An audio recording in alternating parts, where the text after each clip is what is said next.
une ou deux pistes de réflexion. C'est vrai que ce mouvement social est en train de révéler et d'alerter sur un certain nombre de fractures dans la société française. Et que c'est peut-être de ce point de vue-là qu'on peut parler d'un sort d'alerte. Alors on va avoir deux communications qui vont effectivement nous lancer des pistes et ensuite on essaiera de faire en sorte que chacun puisse intervenir. Alors la première communication, elle sera le fait de Brigitte Sebat, donc qui est ma collègue du LERAS, maître de conférence en sciences de l'information et de la communication, qui a participé à la rédaction et l'élaboration de plusieurs rapports depuis le début du mouvement, plusieurs rapports qui tentent de mettre en parallèle deux choses. D'abord, ce qu'on peut trouver sur un certain nombre de réseaux sociaux, en particulier sur Facebook, dans ce que disent les groupes Facebook des Gilets jaunes, et en même temps la couverture qui peut en être rendue par les médias de masse, les médias d'information. Et donc ça sera effectivement le premier temps de cette table ronde. Et ensuite nous entendrons Pierre Laquefio qui lui donnera, je vais dire, un témoignage de l'intérieur, c'est-à-dire il participe effectivement au mouvement. Et il nous donnera quelques éléments sur ce qu'on peut voir sur la page des Gilets jaunes Toulouse, c'est ça, entre autres. Donc voilà, on aura le point de vue d'un chercheur et le point de vue d'un participant sur ce phénomène. Donc je ne parlerai pas plus longtemps, je laisse la parole à vous. Merci. Alors, je vous parle aujourd'hui, on est au 14e acte d'un mouvement qui, au départ, on ne savait pas s'il avait lieu aussi longtemps. Là, on va vers le 15e acte, samedi. Et cette nuit, nous avons fini le 3e rapport, je vous dis en première. Donc, nous allons sortir donc demain, normalement, dans les médias pour dire ce qu'on a vu, nous, sur une semaine d'analyse qui a été faite sur la semaine dernière. On a extrait un campus de la semaine dernière. Et là, ce que je vais vous présenter aujourd'hui, et qui, voilà, dans nos échanges, je pourrais aussi vous mettre en perspective par rapport aux derniers résultats qu'on vient d'avoir, c'est deux rapports qu'on a fait pour l'acte 1 et l'acte 3 du mouvement. Donc dès que le mouvement a commencé, on s'est mis à extraire des données, et puis on s'est dit, on va voir ce que disent ces gilets jaunes, et ce qu'en disent les médias, et au final, voilà, on a extrait, on a fait des rapports qu'on dit scientifiques, mais surtout de recherche en temps réel, ce qui est un peu compliqué, je vais vous en parler. Donc une recherche en temps réel pour les deux premiers rapports qui s'étalent sur à peu près 2 semaines, durant lesquelles on a aspiré des milliers de données et on les a analysées collectivement. On est une équipe pluridisciplinaire, on est 5. Il y a des jeunes chercheurs au milieu qui nous permet de faire des premières remontées thématiques, lexicales, et ensuite il y a nos analyses, nos interprétations. Le logiciel ne fait pas tout, il faut ensuite analyser. Donc à l'origine, c'est une discussion informelle entre nous, à la sortie d'une réunion un soir, on s'est dit finalement ces gilets jaunes, ça a l'air très focalisé sur la taxe carburant. Et ils passent un peu pour, voilà, entre guillemets, voilà, c'est les beaufs qui veulent payer moins de prix à la pompe à essence. C'est ce qu'on avait l'impression de lire dans les médias. Et là, je vous parle de mi-novembre, avant la première manifestation du 17 novembre. Donc cette image, celle de la personne qui veut payer moins cher à la pompe pour son carburant, qui est assignée politiquement d'entrée comme d'extrême droite ou d'extrême gauche, qui est cadrée sous l'angle uniquement du conflit d'usage, voilà, qui pense à son conflit d'usage, et qui fait l'objet de spéculations, vous l'avez vu dans les médias, d'observateurs, de commentateurs, d'éditorialistes légèrement hasardeux. Alors un mouvement qui laisse d'emblée voir, et c'est ce qu'on a regardé, qui nous a intéressé, interpellé, une dimension très rhizomatique, horizontale, organisée de manière quasiment spontanée, multiple, avec une multiplicité de discours. Un mouvement qui porte la dépersonnalisation du politique, hein, comme il y a certains partis qui ont essayé de jouer la carte de la dépersonnalisation du politique, En 5e République, vous savez que c'est compliqué. Là, c'est un mouvement dépersonnalisé. On a au 14e acte, on n'a toujours pas de représentant officiel. Donc ça, c'est intéressant. Et puis, il n'y a pas de porte-parole, il y en a plusieurs. Il n'y a pas de page Facebook dédiée. On a cherché, ce serait simple, il n'y en a pas, il y en a plein.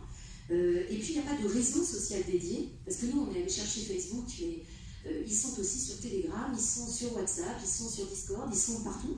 Donc, effectivement, le mouvement, il est sur Twitter, il est sur Instagram, il est rhizomatique, et il n'est pas qu'en ligne, il est sur une multitude de ronds-points, de blocages, de manifestations. On va être sur Tinder aussi bientôt. Alors, les Gilets jaunes, c'est une mobilisation qui est née d'abord en ligne sous les traits d'une pétition lancée en mai de l'année dernière par Priscilla Ludowski en mai 2018, et viennent ensuite les pages Facebook, viennent ensuite les blocages de manifestants munis d'équipements de protection individuels, les EPI, destinés à améliorer la visibilité d'une personne en situation dangereuse.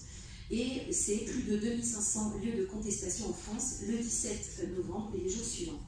Alors, difficile de cataloguer tout ça, et c'est pour ça qu'on s'est demandé si ce mouvement ne recouvrait pas une complexité sociale écrasée, inédite, écrasée par les cadrages médiatiques ou par les commentaires partiels d'observateurs. Alors voilà notre méthodologie, je vais passer très rapidement. Vous avez un premier outil DMI T4 qu'un de nos chercheurs s'est bien utilisé, qui permet de faire des graphes de communauté, je vais vous en présenter un tout à l'heure, sur Twitter notamment. Donc ça permet le recueil de fils de tweets. On a aussi l'analyse lexicométrique, et là c'est un logiciel que on a la chance au LERAS d'avoir quelqu'un qui développe ce logiciel libre, Iramutech, et donc qui permet finalement la classification des textes, des proximités dans les contenus. C'est-à-dire que si vous, au fond de l'amphi, il y en a un qui pense ça, et puis moi je suis au bout, et puis je pense autre chose, le logiciel va nous mettre en commun, parce qu'on n'a pas que des mots en commun, on a des mots et puis d'autres mots qui vont toujours avec ces mots, etc. Je ne sais pas si je me fais bien comprendre, je ne suis pas une spécialiste, mais en tout cas, l'idée, c'était de repérer si la parole des Gilets jaunes, comme semblaient le dire les médias, était éparpillée, n'était pas homogène, que c'était une multitude de revendications, et on a essayé de voir si c'était bien le cas. Alors, ça on l'aurait vu tout de suite quand on a sorti des classes, puisque ça fait émerger des classes, et on a vu qu'il y avait des classes homogènes, donc voilà. Alors la suite, ce sont des allers-retours entre les résultats du logiciel et le corpus, où on allait fouiller, puisque ça nous indique là où il faut aller regarder dans les textes.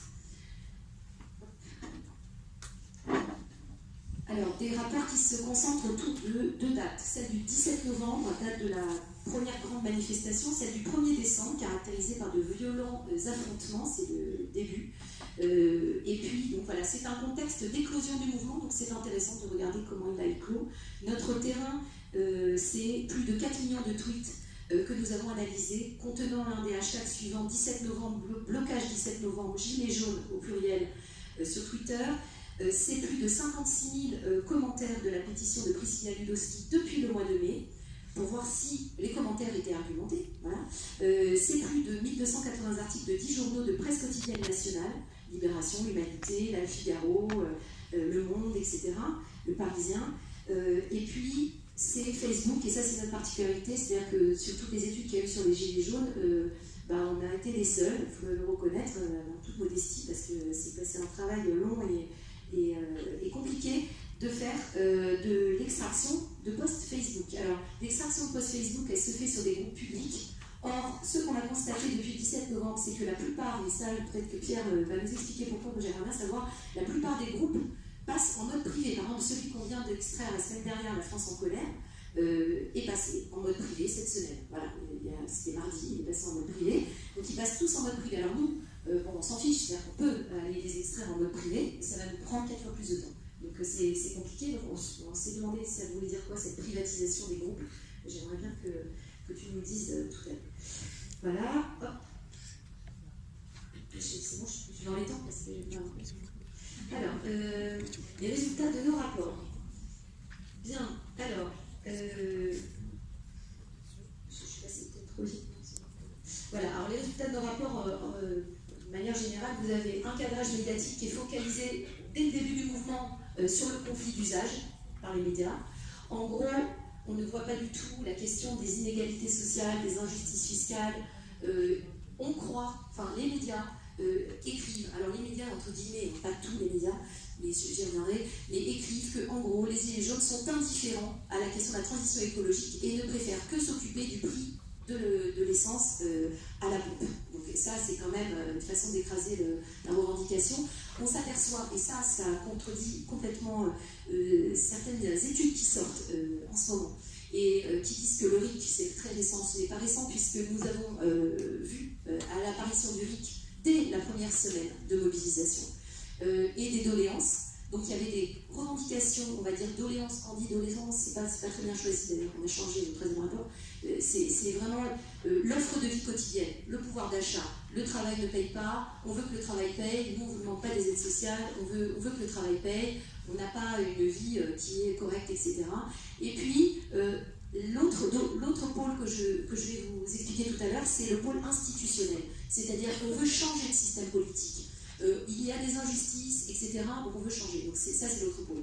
Ensuite, on s'aperçoit qu'au deuxième rapport, l'agenda médiatique est davantage raccordé à l'agenda social. C'est-à-dire qu'à partir de l'acte 3, les médias commencent à s'intéresser aux gilets jaunes en mode de leur faire des portraits, des témoignages, d'aller sur les ronds-points, de regarder, etc. Ce qui n'était pas le cas au début. Et puis, c'est un mouvement qui se structure de manière complètement inédite. Alors, est-ce que c'est un mouvement? C'est une question, puisque les médias disent à l'époque que c'était un mouvement. Que disent-ils d'eux-mêmes? Et alors, la façon dont ils se présentent, c'est une des hypothèses que nous avons testées dans notre corpus. Eh bien, ils expriment d'abord un fort attachement au pouvoir démocratique. Ils disent représenter le peuple. Ils disent aussi, et ça, ils le disent encore, qu'ils sont apolitiques, citoyens, sans porte-parole, sans traduction politique évidente, porteurs de revendications citoyennes, vecteurs d'une organisation rhizomatique, qui sont polyphoniques, prolifiques, qui critiquent les médias et qui sont défiants pour le politique. Donc la dimension apolitique, ça c'est une constante dans tous nos résultats.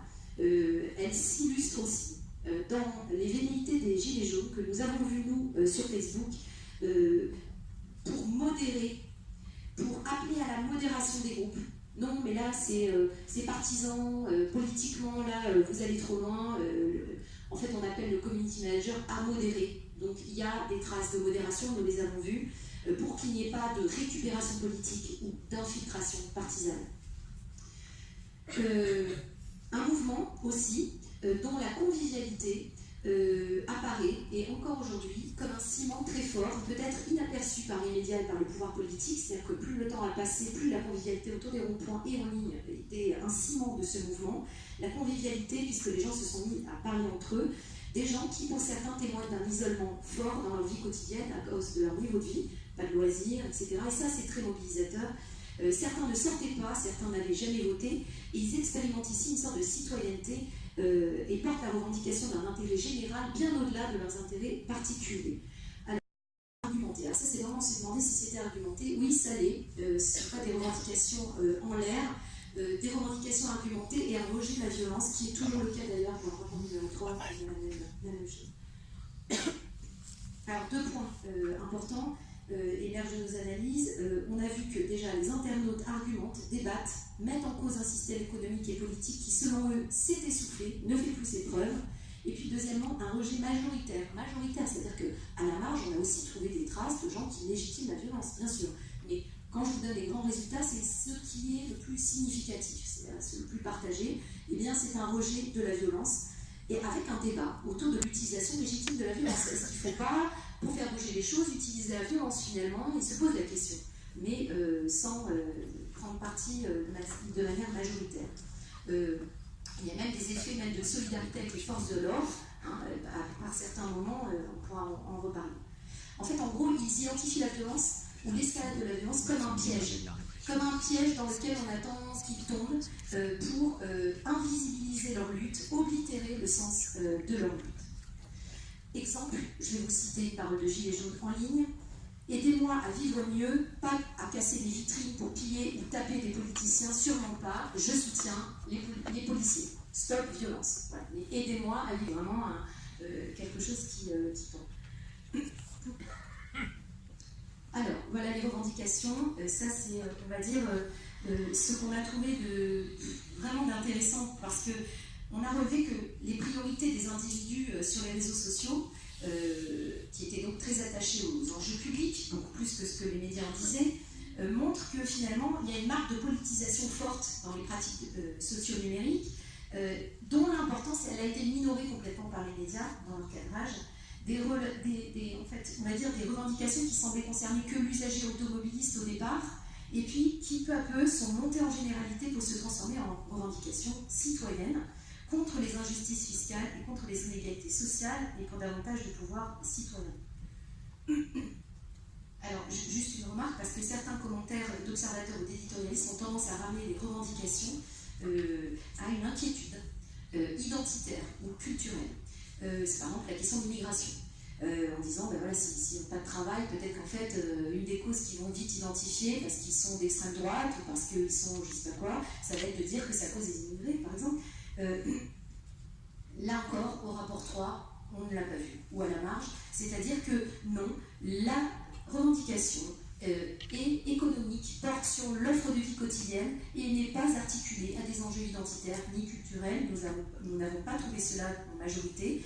Il ne parle pas d'insécurité identitaire ni d'insécurité culturelle, mais d'insécurité économique. Et pour eux, la cause, ce ne sont pas ou les immigrés ou je ne sais pas qui, mais c'est véritablement le pouvoir en place qui ne fait pas tout ce qu'il faut. Évidemment, l'ISF est montré du doigt, l'évasion dans les paradis fiscaux, le train de vie des ministres, etc., etc. Et pour la taxe carburant, on va montrer certains pétroliers qui, eux, ne payent pas les taxes comme il faudrait, etc., les GAFA également, etc. Alors, en regardant les médias, on s'est aperçu que les médias, eux, cadraient beaucoup les gilets jaunes sur leur colère, leur ressentiment, en faisant croire finalement que c'était quelque chose presque de l'ordre de l'affect, hein, et non pas quelque chose de raisonné.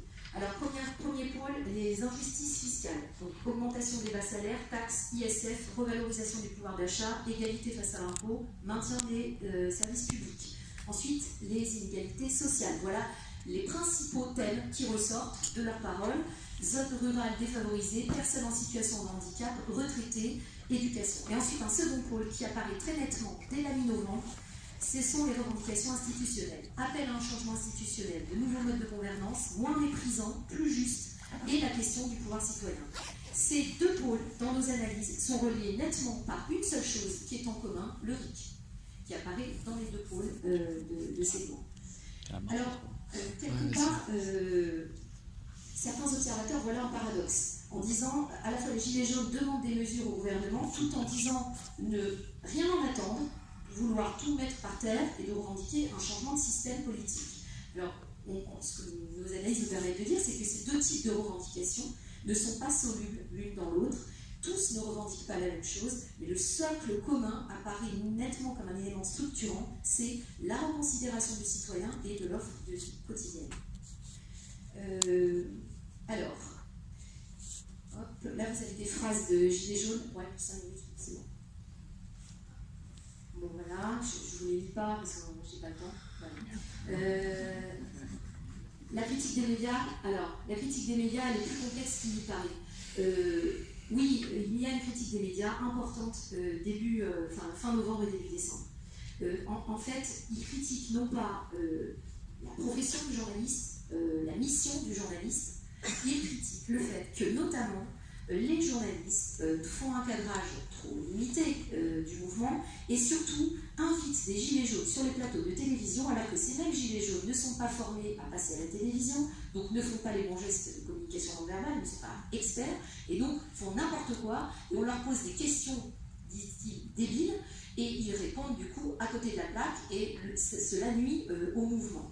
Donc en gros, il y a une critique beaucoup des médias télé pour ça. Il y a des médias qui sortent du lot, évidemment. Alors, le média comme Brut, qui va faire de la vidéo live, et RT France, il y aurait beaucoup à dire aussi. En tant que chercheur en sciences humaines et sociales, on pourra peut-être en parler aussi après. Après, les autres médias, il y a vraiment la presse et les médias. Qu'est-ce que je voulais vous dire aussi? Donc, minoration du mouvement, le fait aussi qu'ils vont devoir recadrer. Par exemple, les médias disent il y a 20 personnes à Albi, et en fin de compte, eux, ils vont mettre sur Twitter la photo où il y a 500 personnes à Albi, et ils vont mettre BFM avec le bandeau de BFM, voilà, pour montrer qu'il y a un problème aussi sur le comptage des manifestants et le volume des manifestants. Alors, ok, là vous avez un graphe. Je vous avais parlé de DMIT4 tout à l'heure. Voilà. Alors ça, c'est intéressant parce qu'on voit apparaître des communautés distinctes autour de la question des gilets jaunes sur Twitter. Alors en fait, c'est que disent les leaders d'influence, les gens qui sont sur Twitter, c'est pas forcément tous des gilets jaunes d'ailleurs, et qu'est-ce qui se passe sur Twitter? Il y en a, il y a des comptes gilets jaunes sur Twitter. Et là, on l'a construit à partir de retweets et de tweets. C'est-à-dire qu'on voit apparaître des communautés de gens qui sont proches parce qu'ils se tweetent et qui retweetent, ils se retweetent entre eux. Et en fait, on détermine ainsi des groupes d'individus, ce qui est la marque d'une affinité ou personnelle ou politique ou d'un projet. On a plusieurs grands ensembles. Vous avez en fuchsia clair à droite un premier groupe qui sont les apolitiques critiques, comme on les a appelés. C'est-à-dire c'est des gens qui partagent la culture jeune, pop, donc rap, télé-réalité, vidéo YouTube, etc. Ils sont anti-gilets jaunes. Et clairement, ils remettent en cause les gilets jaunes, ça les ennuie, ça met du retard au travail dans les transports, ça partage des théories du complot et ça propage des fake news. Donc c'est pas intéressant. Donc ça c'est le premier groupe. Le second groupe en orange, vous les voyez, sont les soutiens gilets jaunes à la droite de la droite, structurés autour de personnalités politiques d'extrême droite comme Marine Le Pen, Gilbert Collard et Jean Messia, et le souverainiste Nicolas Dupont-Aignan. Alors eux aussi, dans ce groupe c'est intéressant parce qu'on a trouvé des comptes de gilets jaunes. Alors on s'est dit qu'est-ce que font des comptes de gilets jaunes là-dedans? Donc on est allé, nous, dans les tweets, on a descendu 400, 500 posts en arrière. Et oui, effectivement, au bout d'un moment, le compte qui dit qu'il est gilet jaune apolitique, qui tweet les manifs et qui fait quelque chose sans prise de position partisane, eh bien, bien caché au bout de 500 tweets, on a quelque chose qui donne un avis politique d'extrême droite, de manière souvent très implicite. Donc on a trouvé comme ça, on a pu débunker, comme diraient les médias, certains comptes de gilets jaunes qui étaient effectivement sûrement infiltrés, mais pas que. Et puis on a les soutiens des gilets jaunes à gauche en bleu clair, organisation de la gauche antilibérale, France Insoumise, PCF et Place Publique. C'est le groupe le plus volumineux du côté du soutien aux gilets jaunes. Ils font la critique de Macron, ils parlent de la structuration du mouvement, des européennes, etc. Et puis nous avons les soutiens du gouvernement. Et là c'est intéressant parce que dans le groupe de soutien du gouvernement, nous retrouvons des médias. Et le jury, c'était quoi? Alors, je vais essayer de finir au plus vite, hein, c'est ça? Ah ouais, putain, il était beaucoup. Donc, mais c'est presque fini en fait, hein, c'est fini déjà. Alors, une défiance forte pour le politique, juste peut-être vous dire que, effectivement, c'est Macron qui, au fur et à mesure du mouvement, va être identifié comme le principal interlocuteur à qui l'on parle, en lui reprochant de se cacher derrière Édouard Philippe, et en disant c'est à lui qu'on parle. Il lui reproche pourquoi on ne taxe pas les pétroliers, les constructeurs, les entreprises. Il rebondit sur l'actualité politique, l'exit tax qui est quand même voté et mal vécu en ligne dans la nuit du 16 au 17 novembre, ça on l'a vu, hein, nous, juste avant la manifestation. Ou alors, par exemple, les augmentations de salaire avec la phrase de Marlène Schiappa en disant « mais ils travaillent beaucoup, c'est pour ça que j'ai augmenté mes collaborateurs de cabinet ». Et là, on a beaucoup de postes qui disent « oui, c'est sûr que nous travaillons à l'usine, on fait les 3-8, nous ne travaillons pas ». Et pour le coup, ils disent que le fisc doit être changé, enfin toute la théorie qui porte le fisc doit être changée, etc. etc. Ils témoignent d'un mépris, ils témoignent d'une violence, on peut dire de classe ou de statut, à laquelle ils sont renvoyés à leur place, à leur niveau de vie, en devant s'en contenter, en devant continuer des efforts pour un collectif. Pour eux, voilà leur phrase, il s'agit de ne plus se comporter comme des moutons, de ne plus être des dindons de la farce face aux raquettes du gouvernement. Alors, donc ça, cette défiance forte pour le politique, je pourrais vous en parler, tout à l'heure. Je vais donc conclure comme ça. Merci pour votre attention. Ouais. Et là. Bon, ce que je propose, c'est pour passer aux questions. On va faire des vidéos de moins de 10 minutes. C'est-à-dire que, Ah bon? Ouais, quoi? Qu'on puisse.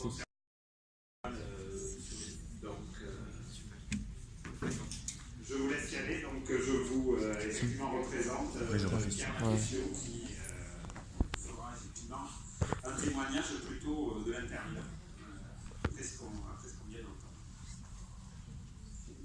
Vous m'entendez bien? Oui. Okay. Bon, alors du coup, le thème des rencontres Infocom, c'était les lanceurs d'alerte. Donc j'ai voulu axer un petit peu la communication que je vais faire du mouvement sur les gilets jaunes comme lanceurs d'alerte. Je les ai volontairement mis au pluriel parce que je pense qu'on peut tant parler du mouvement que des personnes qui le composent comme étant potentiellement des lanceurs d'alerte. Pour la petite définition, parce que je pense que c'était important de revenir un petit, je crois que L214 et Greenpeace l'ont refait tout à l'heure.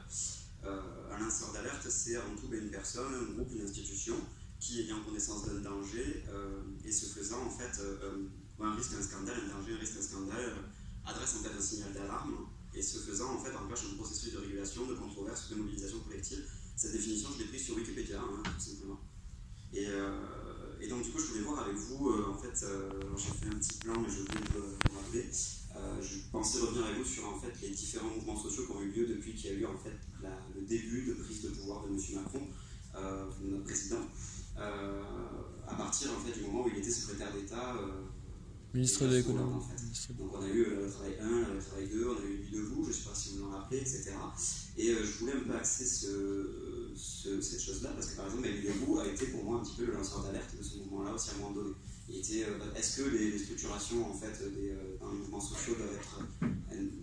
voilà, je crois qu'il y a des liens, il y a des rapports à voir. Je ne suis pas là pour les faire parce que je ne suis pas là pour faire l'interprétation, je n'ai pas de statut pour, mais je voulais qu'on se rappelle un peu de ça, un peu de cette casse sociale qu'il avait peut-être en place bien avant même qu'il soit déjà au pouvoir, juste qu'on se le rappelle avant. Ensuite, je voulais revenir avec vous sur justement ces différents lanceurs d'alerte, et du coup, je voulais revenir avec vous sur les soi-disant leaders qu'on voit un petit peu dans l'histoire du mouvement des Gilets jaunes. Je vous l'ai fait avec un peu une chronologie, parce que justement, tout ce sur quoi je vais axer ma présentation, en fait, ce sera sur comment, un peu dans le même rapport, le traitement politico-médiatique, je ne sais pas sur la médiatique surtout, a eu en fait des effets sur le mouvement, et aujourd'hui on a un petit peu défini aussi son identité. Donc ça se discute, mais pour moi il y avait un peu voilà, du lanceur d'alerte véritablement jusqu'à une personne qui se politise en fait. C'est un peu pour moi le cadran sur ces figures-là. Il va y avoir un indicateur en fait, qui va se positionner selon eux comment en fait, ils vont continuer à agir dans le lancement de leur alerte. Alors, je trouve assez intéressant du coup de se poser des questions de pourquoi en fait on a mis à gauche Fly et puis à droite on a mis le Vavasseur. Je pense que vous comprenez tous qu'en fait chacun a eu à subir en fait des injonctions de la part de ce traitement médiatique qui les ont forcés soit à se positionner, soit à donner à répondre en fait à ces choses-là, en fait, à ce traitement. Et donc, par exemple, on a Ingrid Levavasseur qui a plu à tout le monde quand elle est passée sur le premier grand débat qu'il y a eu à la télé. Elle a marqué les esprits, on l'a trouvée très sympathique. Au final, c'est quand même elle qui a lancé une liste européenne et qui aujourd'hui s'est retrouvée un peu exclue des manifestations des Gilets jaunes. Donc, je pense que tout ça, en dehors de leur propre personne, en fait, ce qu'ils vivent dans le mouvement, c'est quand même aussi, encore une fois, un traitement et qui leur ramène en fait à des injonctions. Et je voulais après ensuite faire le parallèle entre ce niveau national et le niveau peut-être un petit peu plus local avec ce que vivent justement les pages Facebook des Gilets jaunes au sein des gangs. Alors je voulais aussi revenir avec vous donc, sur la structuration du mouvement local des Gilets jaunes. Donc comme on a pu voir, c'est parti du blocage 17 novembre. On a vu qu'il y avait donc très diverses formes de mobilisation qui étaient possibles pour les Gilets jaunes. La question un peu toute simple que je m'étais posée en intégrant ce mouvement, c'était quelle était notre possibilité de s'investir en fait, dans ce mouvement. Assez naturellement, tout un chacun, comment on peut s'y investir. À ça, j'ai repéré qu'il y avait donc les blocages, qui étaient justement le fer de lance, un peu la motivation qui a réuni les Gilets jaunes pour lancer ce mouvement. Ensuite, on a eu d'autres formes d'action qui se sont libérées petit à petit et qui elles-mêmes, justement, viennent aussi, c'est là où on va le voir, en fait, à l'émergence des autres mouvements sociaux comme Nuit debout. D'abord, il n'y a pas d'arrangement. Ici à Toulouse, je ne sais pas si vous connaissez ce collectif en fait, qui réunit beaucoup d'associations qui luttent pour le social, qui sont engagées dans le social, dans la défense en fait, des intérêts sociaux, on va dire. Et eux, par exemple, réalisent des actions coup de poing. On appelle ça des opérations coup de poing. Je vais venir à vous sur une petite carte de notre département. Voilà, alors comme vous pouvez repérer, il y a eu plusieurs actions coup de poing qui ont été menées, celle de lire les petites étoiles, là.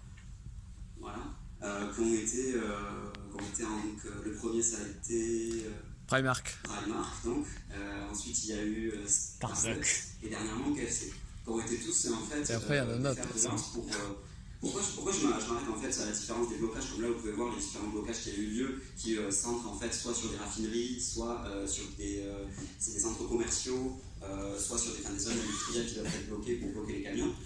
En plus de ça, il s'est développé d'autres choses un petit peu dans l'urbanisation un petit peu de cette lutte, c'est-à-dire qu'il va y avoir voilà, des actions par exemple de Y'a pas d'arrangement. Et j'ai envie de dire aussi dans notre collectif depuis peu, et ça rejoindra même la suite de ma présentation du mouvement local, aussi des associations environnementales. Ces associations environnementales se sont alliées dans ce collectif-là également pour, avec les Gilets jaunes, mener des actions pour revendiquer pas que forcément ce qui peut être récoltable, on va dire, publiquement, mais aussi de pouvoir montrer que ces actions, puisque les Gilets jaunes ont beaucoup d'efforts, montrer que justement il peut y avoir aussi des actions qui peuvent revendiquer, qui peuvent montrer que tout est un peu lié, que ce soit les questions écologiques, que ce soit les questions sociales ou les questions fiscales. Donc je vous envoie vers la page Facebook Il n'y a pas d'arrangement d'ailleurs, qui est très bien pour ça, je vous expliquerai. Il y a une action samedi matin, très beau. Voilà, il y a une action qui s'appelle Tropique, je crois bien. Ouais, c'est ça. Donc Tropique qui sera à 5h du matin au métro. 6h45. 6h45, Basso Cambo. À Basso Cambo pour les covoiturages et pour aller à la réaction tous ensemble si vous voulez. D'ailleurs, je vous incite à venir avec nous. D'ailleurs, s'il y en a qui sont en infocom et qui veulent rédiger des choses, venir avec nous, vivre le moment de l'intérieur, n'hésitez pas. Voilà. Donc, ensuite, oui, j'avais marqué, donc, entre guillemets, en référence aussi à notre rappeur toulousain local, DMSTM, qui a dit Gilets jaunes, quel est votre métier? J'avais senti cette phrase de sa part, en fait, comme rassembleuse, dans le sens où justement, quel est notre métier à tout un chacun dans ce mouvement social qu'on pense être important ici sur Toulouse? Bien, pour s'investir, chacun avec nos compétences, nos moyens, nos envies et les revendications surtout qu'on porte. Donc voilà, je faisais juste quelques liens pour montrer un petit peu quand même qu'il y avait quand même une structuration qui était là en fait, naturellement, en parlant de ces divers collectifs, de ces diverses actions, de tout ça, c'est quand même qu'il y avait une émulation qui, certes, si elle est minimisée par les médias, elle est quand même bien là localement. Et je pense que Toulouse n'est pas la seule des grandes villes de France à vivre ça actuellement. Ensuite, voilà, donc il y avait une divergence de convergence et je voulais faire un point avec vous aussi sur la structuration qui a eu lieu, en fait, petit à petit, à travers le mouvement. On a réalisé des assemblées citoyennes générales des Gilets jaunes et au cours des dernières en fait, structurations, commissions qui ont été mises en place à partir de ce premier regroupement qu'on a tous fait à Sestière, qui était d'ailleurs en date, je ne me rappelle plus trop, et c'était aux alentours de mi-décembre. Je crois que c'était vers décembre. La première, c'était en décembre. Ouais, c'était mi-décembre. Et on s'est tous retrouvés et on s'est dit, bon, alors pourquoi pas lancer des commissions sur différents points qui justement peuvent continuer en fait, à travailler cette émulation et pouvoir permettre en fait, à différents gilets jaunes de s'investir, chacun avec leurs moyens à leur hauteur. Donc, comme vous pouvez le voir sur ce schéma, un peu brouillon, mais c'est un peu le mode de fonctionnement donc, du mouvement social des gilets jaunes sur la rue Garonne, sur Toulouse. C'est un peu plus large que les frontières administratives classiques, mais voilà, vous avez un peu ce mode de fonctionnement-là qui s'est mis en place en fait, au fil du temps, et je trouvais important quand même que vous puissiez en prendre connaissance. Donc il y a plusieurs commissions, d'ailleurs si vous voulez vous investir, n'hésitez pas. Il y a des commissions action, dans lesquelles vous allez retrouver tous les projets qu'on pourrait mener en fait, comme action de manière revendiquée aussi. Voilà, c'est des actions qui sont menées pour que derrière on revendique quelque chose, comme je vous disais tout à l'heure, une marque, on sait très bien qu'il y a des valeurs d'impôt qui soient nettoyées, et en plus de ça, c'est vraiment pas écologique. Le reste, de toute manière, chaque fois, il cumule ces trois problèmes, et donc des actions, vous imaginez qu'on en a un paquet à faire. Donc si vous voulez mobiliser, n'hésitez pas. Ensuite, il y a la commission politique donc, qui elle réfléchit donc, sur ces questions, en fait, cette fracture institutionnelle que vous avez tout à l'heure référence à Mansela. Je pense que c'est un peu ce travail-là qui essaye de réaliser dans cette commission. Pareil, ils essaient de voir entre des débats sur le RIP, des débats sur la démocratie interne, des choses comme ça, comment on peut le mener. Ensuite, il y a aussi les plateformes participatives sur lesquelles vous pouvez aller et bien sûr les Facebook. Il y a une commission que je voulais vous parler, c'est Résilience. À mon avis, elle est très intéressante, elle pourrait intéresser beaucoup de monde, c'est-à-dire qu'elle peut être le levier d'une forme de transformation, de mobilisation différente et qui permet en fait de laisser des messages ou même des manières d'agir ensemble en collectif qui puissent permettre de laisser tomber aussi ces grands géants au papier de crépon que sont les multinationales. Ah oui, donc voilà, après je voulais venir avec vous un petit peu sur le traitement qui est fait du mouvement local assez naturellement, en le mettant en lumière par rapport à ce niveau national. Comme on a pu le voir, les leaders, que sont Fly, Eric, Priscilla, subissent en fait, autant je pense que tous les autres gilets jaunes qui viennent sur les plateaux télé, une psychologisation en fait, une psychologisation de leur individualité. Et face à ça, en fait, comment après ils ne peuvent pas être déstabilisés et comment ils ne peuvent pas justement répondre à des injonctions, comment ils ne peuvent pas ne pas mettre en fait le mouvement rattaché à cette psychologisation qu'on a fait d'eux. Donc ça, je trouve ça assez intéressant de pouvoir se poser des questions, de savoir qu'est-ce que fait le traitement politico-médiatique sur le mouvement local et d'ailleurs sur tous les mouvements. Parler des autres mouvements sociaux, c'est parce que pour moi, enfin je sais pas, j'ai pas aujourd'hui les matériaux, j'ai pas comme je disais non plus un statut de chercheur pour me dire ça, mais je trouve intéressant de pouvoir analyser les processus en fait de délégitimisation des mouvements sociaux réalisés par les gouvernements successifs pour justement faire taire et laisser toujours passer leur train des réformes. Je trouverais ça assez intéressant de pouvoir l'analyser, voir si on pourrait voir, et c'est un peu un appel que je lance peut-être aussi aux chercheurs, mais si par exemple on pouvait s'intéresser aux différents moyens qu'ont le pouvoir, peut-être dans sa protéiformité, pas tant de marquer les corps comme on le voit avec le bilan, hein, mais pas tant avec le corps que l'esprit, mais pas de les marquer à ce niveau-là, mais de voir comment en fait il y a ce processus qui est mis en place à chaque fois sur chaque mouvement social pour les faire taire. En fait. Et il y avait en fait ces questions-là qui m'interrogeaient, parce que quand on voit les statistiques en fait, de toutes les pages localisées sur Facebook, par exemple, Nuit debout a fait tant de likes à un moment donné, puis c'est stoppé parce que le mouvement s'est arrêté. On en a fait, et à chaque fois, il y a sur les mouvements sociaux comme ça et Internet, j'ai l'impression qu'il y a cet usage-là, et il y a une limite de likes, il y a quelque chose qui dépasse plus, comme si c'était rentré dans un sens commun et que ça méritait que d'avoir cette représentativité-là et pas une autre. Pourtant, sur le terrain, on se rend bien compte qu'il y a quand même un décalage entre ces chiffres numériques, ces rapports socio-numériques et le terrain. Bon, après, il y a plein d'éléments qui me manquent, mais c'est vraiment des questions que je me posais. Et quand on voit que voilà, Nuit debout, par exemple, arrive à un certain niveau, aujourd'hui, les gilets jaunes, pareil, ils arrivent à un certain niveau, et je vous assure qu'on connaît les personnes qui gèrent la page Gilets jaunes Toulouse, et c'est sûr que là, en ce moment, il y a une stagnation qui est évidente, et ça, elle est en fait de la part de tous ces outils socio-numériques qui ont été mis en place à travers les mouvements sociaux, subissent un peu ce même plafonnement. En fait. J'ai l'impression, après, le mouvement n'est pas terminé, heureusement, et que le printemps sera très chaud et désobéissant, donc on aura plein de rebondissements. Mais oui, il y a quand même ça, à mon avis, qui est à citer, qui est à étudier, parce que d'un point de vue, en plus vous êtes tous en infocom, ça va vous intéresser, le traitement qui est fait de la part des dominants sur les dominés. Quoi. Et je pense que ça va être quelque chose de très intéressant pour vous. Je lance un appel aux étudiants qui veulent faire ça, motivez vos profs à étudier dans le truc. Et sinon, juste pour terminer, deux choses, si je peux me permettre. Comme vous voyez, en fait, là, je vous ai mis les différents actes et la mobilisation et les portées en fait, de chacun de ces actes qui ont été faits, ces manifestations sur Toulouse. Comment on peut voir en fait que finalement, les écarts, bon, je ne vous ai pas fait un joli tableau avec une courbe, je n'ai pas les moyens pour. Et donc, si vous voulez, il y a quand même à un moment donné des fluctuations qui se font, mais elles s'opèrent et elles peuvent se comprendre en fait, de différentes manières. Et elles peuvent se comprendre parce qu'il y a l'unification en fait, de plusieurs outils numériques, donc d'autres personnes qui vont s'en intéresser. Mais il y a aussi une diversification des actions, surtout des manifestations, comme par exemple les manifestations des mouvements de femmes des femmes, les marches des femmes gilets jaunes, qui peuvent expliquer aussi ces fluctuations-là. Mais en même temps, on dit qu'il y a une baisse, mais nous, enfin, personnellement, sur les derniers événements, ça repart à la hausse. Alors, je ne sais pas comment corréler.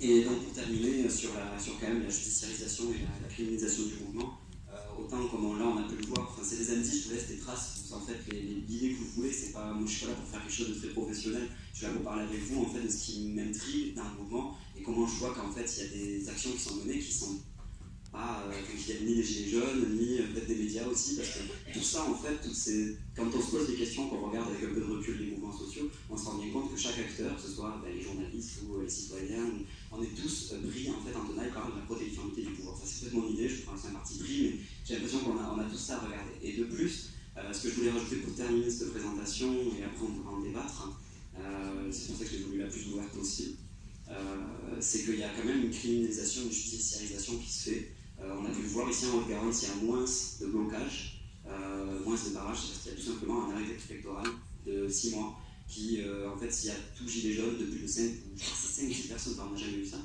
sur un rond-point, ils peuvent encourir une amende de 4 à 1500 €. En fait. Donc c'est assez dissuasif, je pense que ça fait partie de la judiciarisation du mouvement. Il y a, voilà, en réponse aussi, je vous ai dit le petit 2, pourquoi en fait derrière les médias ils vont dire oui, mais il n'y a que ça se radicalise, il y a une montée de la violence à manif, etc. Je pense que c'est que, vu comment il y a eu toutes les comparutions immédiates, Je suis pas là pour dire qui c'est qui a lancé en premier la canette ou la grenade, c'est pas la question. Mais juste que cette montée-là, en fait, elle a permis la masculinisation des manifestations, elle a permis la création de manifestations des femmes gilets jaunes. Tout ça, ça a posé des questions, pas en tant que le gilet jaune agit comme tel, mais en comment, c'est vraiment la question que je me posais, c'était comment le gilet jaune est obligé, s'est retrouvé à agir de telle manière. Je pense qu'il y a un construit sur lui, sur son image, qui doit être réfléchi. Il faut y réfléchir dessus avant de se dire, nous tous maîtrisons l'information et créons de l'opinion publique. Avant qu'on commence à dire ok, je vais écrire tel truc, je vais transmettre telle information, peut-être réfléchir aussi sur ce que subissent déjà chacun de ces acteurs avant de dire à l'instant T ça se passe comme ça. Et bon, mais de plus, elle a l'anti-casseur, et après vous avez bien compris, elle a très bien expliqué entre les médias nationaux et locaux comment c'était traité. Et je trouve que, juste pour terminer, les pages Facebook Gilets Jaunes, je trouve qu'elles font bloc autonome en fait, des citoyens, et elles ont peut-être empêché l'émergence de ces leaders-là, effectivement. Alors je ne sais pas si c'est les pages ou si c'est les Gilets jaunes en eux-mêmes, parce que je pense que les pages sont assez représentatives de ce que veulent les gens sur le terrain, donc ça doit être corrélé. Mais du coup, il n'y a pas eu de naissance de ces leaders-là, et je pense que c'est en ça que les médias ont été en panne de leur ligne éditoriale et se sont retrouvés en fait, les pages Facebook à contrôler leur page, l'édition sur le mouvement. On a tous vu Actu, la Dépêche, France 3, copier-coller les événements ou les posts de la page Gilets jaunes Toulouse au pluriel carrément sur leurs éditos. Voilà, moi ça me pose des questions et on pourra tous y répondre ensemble, je pense. Bien, merci beaucoup.